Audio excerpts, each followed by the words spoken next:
नमस्कार मंडळी, Marathi hub YouTube चॅनलमध्ये तुमच्या सगळ्यांचं मनापासून स्वागत. गण गणात भूते. हिंदू धर्मात एकादशीच्या दिवसाला विशेष महत्त्व आहे. सर्व एकादशींमध्ये जया एकादशीला खूप महत्त्व आहे.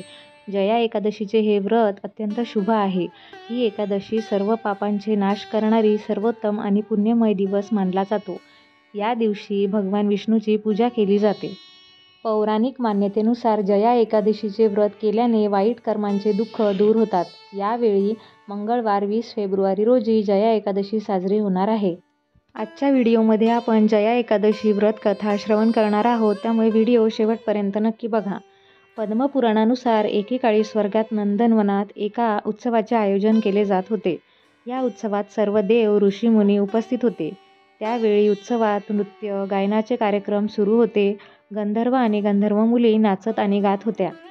त्याचवेळी नृत्यांगना पुष्यवतीची नजर गंधर्व माल्यवनावर पडली.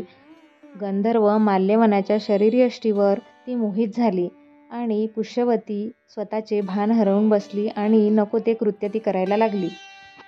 त्याचवेळी मल्यवान देखील सुरेलपणे गायला लागला. त्यामुळे सभेला उपस्थित सर्वजण संतप्त झाले. हे पाहून स्वर्गाचा राजा इंद्र क्रोधित झाले आणि त्यांनी दोघांनाही स्वर्गातून हाकलून दिले आणि दोघांनाही नीच स्थिती प्राप्त होईल असा शापही दिला. पुढे हिमालयात आल्यानंतर दोन्ही पिशाच योनीत दयनीय जीवन जगू लागले. ते खूप दुःखी होते. एकदा माघ महिन्याची एकादशी म्हणजे जया एकादशी आली आणि त्या दिवशी मल्यवान आणि पुष्यवती यांनी काहीही अन्न न खाऊन दिवसभर फळे खाऊन घालवले आणि दुःख आणि भूक यामुळे दोघांनीही रात्री जागरण केले. या दरम्यान दोघांनीही श्रीहरीचे नामस्मरण केले.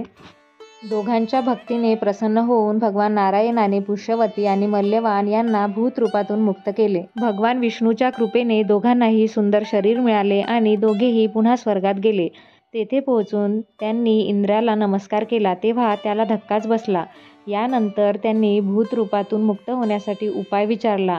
यानंतर मल्यवानाने सांगितले की एकादशी व्रताचा प्रभाव आणि भगवान विष्णूच्या कृपेमुळे दोघांनाही पिशाच योनीतून मुक्ती मिळाली. तसेच जया एकादशीचे व्रत करणाऱ्याला देखील मोक्षप्राप्ती होते.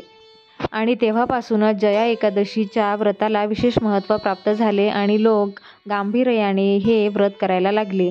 तर आजच्या व्हिडिओमध्ये जया एकादशी व्रत कथा आपण श्रवण केलेली आहे. तर ती तुम्हाला आवडली असेल, व्हिडिओ तुम्हाला आवडला असेल तर नक्की व्हिडिओला लाईक करा आणि तुम्ही जर चॅनलला पहिल्यांदाच भेट दिली असेल तर चॅनलला सबस्क्राईब करायला विसरू नका. धन्यवाद.